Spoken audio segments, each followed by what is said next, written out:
Hello mga kasanting, kumusta po kayo? Ipupuntahan natin yung Fairground Subdivision. Isa pong client natin ang galing ng Australia at gusto niya na makita yung kanyang lupa na binili. So, tignan natin kung magugustuhan niya. At alam ko, magugustuhan niya yun kasi unang-una, corner siya. Pangalawa, malapit siya dito sa Clark. Dito tayo ngayon, yan, sa City Front Mall. Ayan. So, hintayin natin yung client dito. Nag-mall lang siya sa Gillette. Nag-SM. SM. And, ayan. So, naka-Fortuner daw sila. So, while waiting, so ito po yung pupuntahan natin. Isa po ito sa mga pinocus project natin last 2020, 2021. Pandemic time. That was pandemic time at na sold out po ito, no? Itong mga na-reopen ito yung mga chance lang na magkaroon ng reopening. So last year October siya nag-acquire ng property for retirement niya. Hindi naman siya nagmamadali pa. So kumuha mo na siya ng lupa. So kung kayo man ay naghahanap din ng lot only dito malapit sa Clark Global City, pwede nyo i-consider si Fairground Subdivision. So tara, samahan nyo po kami. Kasama ko ngayon yung mga kids. Hi kids! At syempre yung ating partners in crime. Hello, Ate Mitch. Okay, ako nga pala si Kuya George. Kung hindi ka pa nakapag-subscribe sa aming YouTube channel, please do like and subscribe para ma-update ka sa mga future pa nating vlog, properties near at Clark. At kung kayo ay ha-house dito sa Pampanga, I suggest visit my website, kasanting.com. So doon po lahat ng mga listing natin, locations, sample computation, house details. Yun, para at least meron po kayong idea. So, hintayin lang natin. Let's go! At yun na nga guys, dito na kasunod na po natin yung ating client. At papunta na po tayo doon sa Fairground Subdivision. Ito pong gagawin po nating video ay uncut po ito, no? Ito po yung actual travel from SM, Clark, Pampanga to Fairground Subdivision via Clark Global. So mag-i-exit po tayo guys sa Mabiga. So papasok po tayo doon sa SCTEX. Dahil ito pong ating subdivision na pupuntahan ay napakalapit po nito sa Mabiga toll gate. So kung kayo po ay galing ng Manila, pwede po kayong mag-exit ng Mabiga. Or kung kayo may ay sa Subic, or kung galing po kayong norte, yan, pwede po kayong mag-exit ng Mabiga. At from exit, nasa 300 meters na lang po siya. So ito pong ating video ngayon ay wala po itong speed up or hindi po siya, ito po yung normal na takbo para makuha po natin kung ilang minuto ang kailangang lakbayin pag kayo po ay nakatira na dun sa Fairground Subdivision at pupunta kayo ng SM.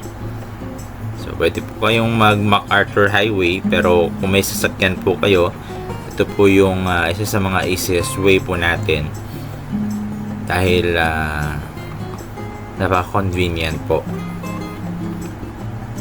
Pagka po pumasok kayo dito sa Clark, makikita po ninyo na malalapad po yung daan natin. So papasok po tayo dito sa Clark Global. Dito po yung Yokohama. At meron po tayong toll gate dito. So ito po yung Yokohama. So nakikita nyo na yung building po sa likod nito ay ang Aero Park. So the next BGC of the North, kumbaga ito po yung tawagin, Marami din po tayong mga development around this area, sa mga establishment po na nagsisimula pong mag-build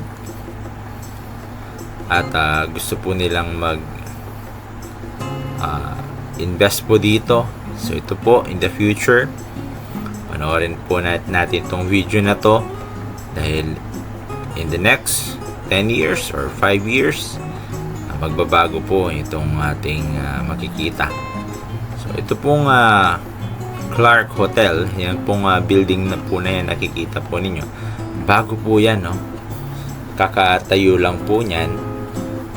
Siguro mga nasa 1 month na nung na finishing na siya, no? So isa po yan sa mga progreso dito sa makikita natin sa Clark Global. Dito po kasi yung mga establishment, hotel and casino, mga BPO. So dito po halos lahat po sila naka-allocate. At meron din po ditong picnic area. Isa po sa mga kagandahan ng Clark, dahil marami po siya mga picnic area. So minsan po pumupunta po tayo dito. Ayan po yung Aero Park.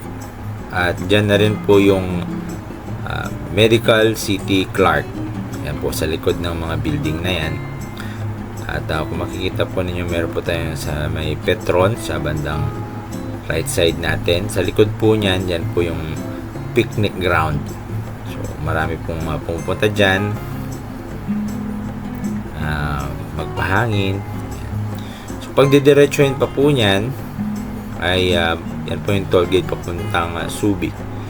Ngayon ay dito tayo sa bandang kaliwa. Ito po naman ay papuntang Subic, papuntang Manila. So ito pong toll gate na po nito. Papasok po tayo dito. At makikita po ninyo na ilan po sa mga kagandahan. Isa po sa mga kagandahan nitong area natin ay napaka kumbaga accessible.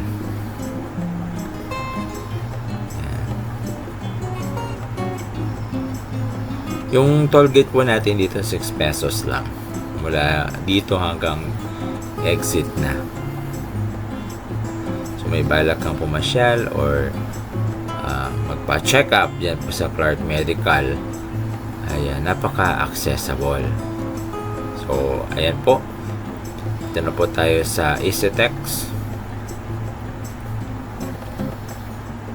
Ayan, nag-merge na po yung daan natin papuntang EasyTex.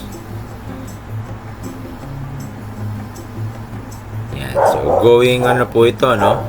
North na po ito. Going kumbaga Baguio.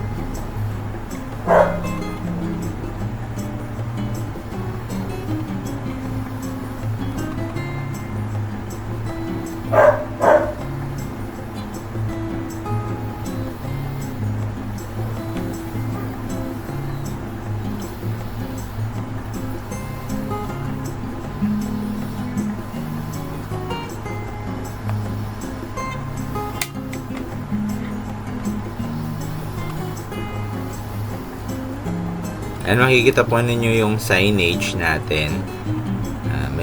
May arrow po sa bandang kanan. So, dito po tayo pupunta. Merging po ito doon sa NLEX.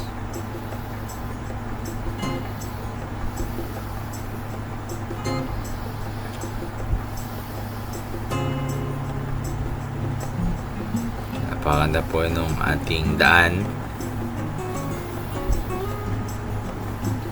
Kaya nakaka-relax po pagka kayo ay bumabiyahe.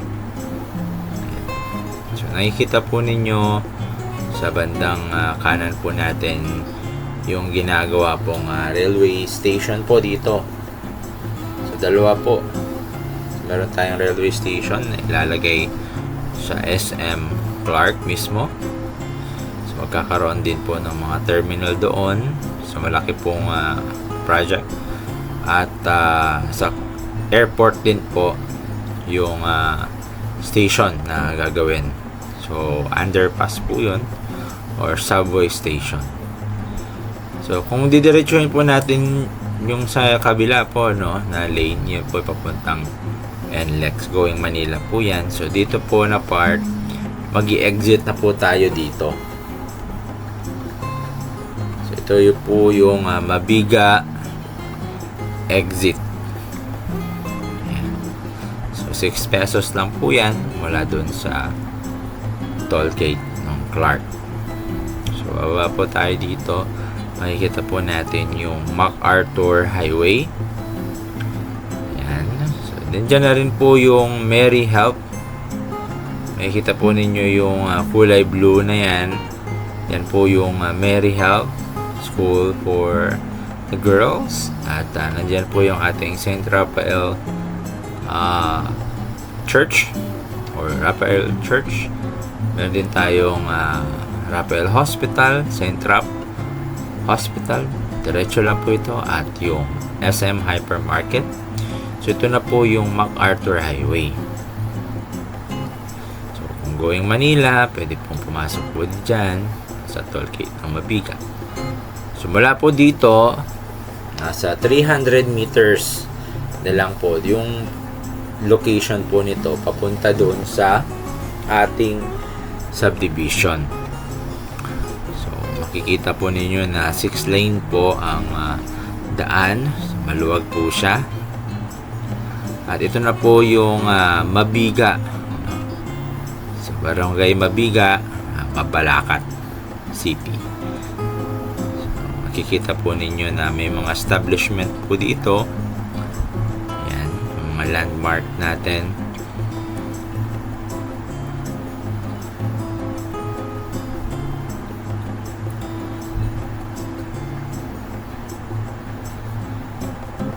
Sa harap po ng 7-Eleven po yung side grills.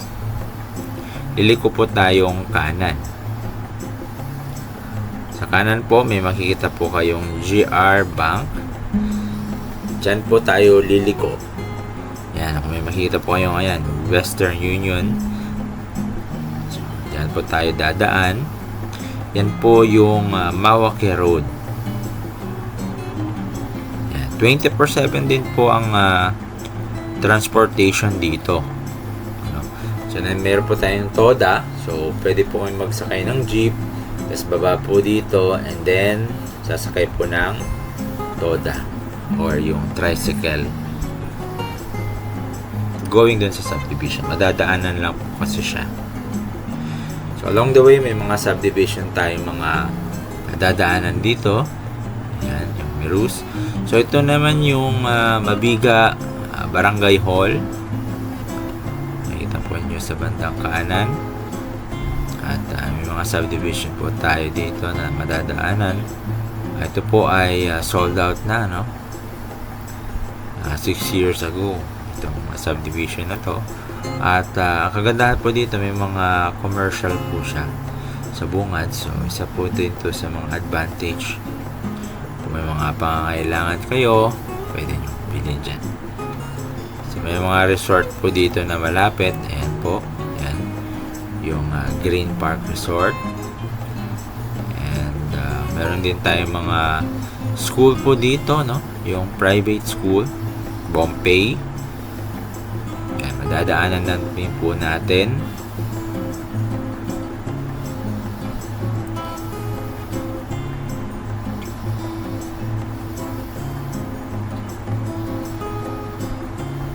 So ang takbo po nito mga nasa 40 to 30 km per hour. So, ito po yung sinasabi kong Pompey. Kung may mga anak kayo, pwede po ninyong ipa-school po dyan. Private po yan.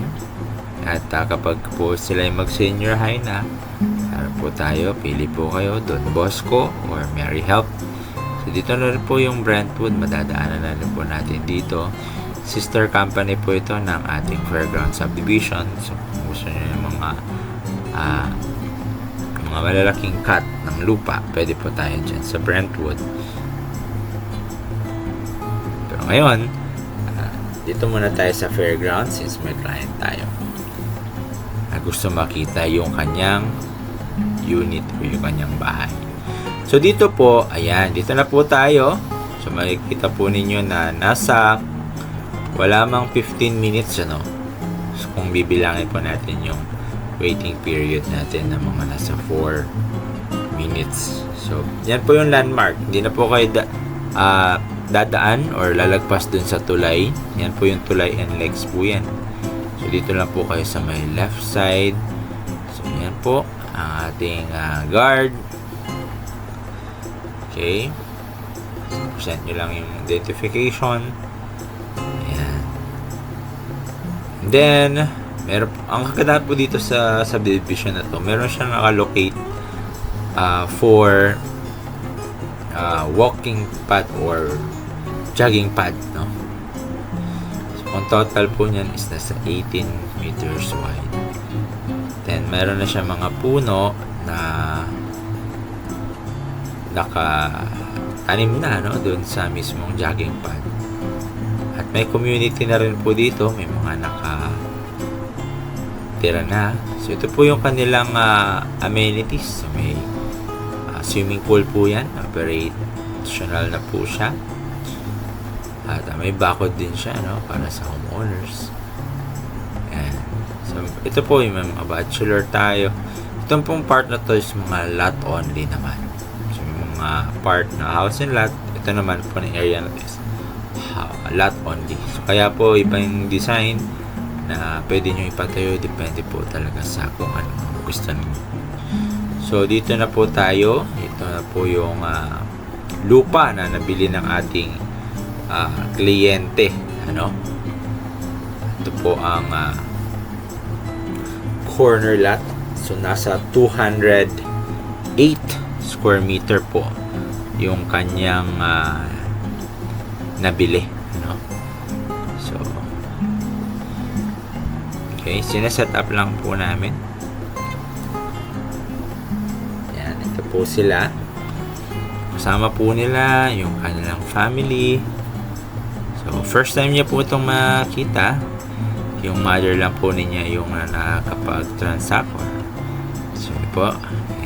Kinamin po natin ang ating kliyente. Tinuro po natin yung kung saan yung location ng lupa niya. At napakaganda po nito dahil ito po ay nasa corner. At aside from that, wala ding katalikuran. Dahil yung likod po niya ay jogging pad. So, napaka exclusive. So, pwedeng magtayo siya ng detached unit po dito. At yun nga, masaya po sila na nakita po nila ito. Kasama din po niya yung kanyang partner. At gusto pong kunin pa ni ma'am yung isang lote po na katabi. Yun nga lang, dito po sa Fairground Subdivision, yung lot po natin ay napaka napaka hot selling.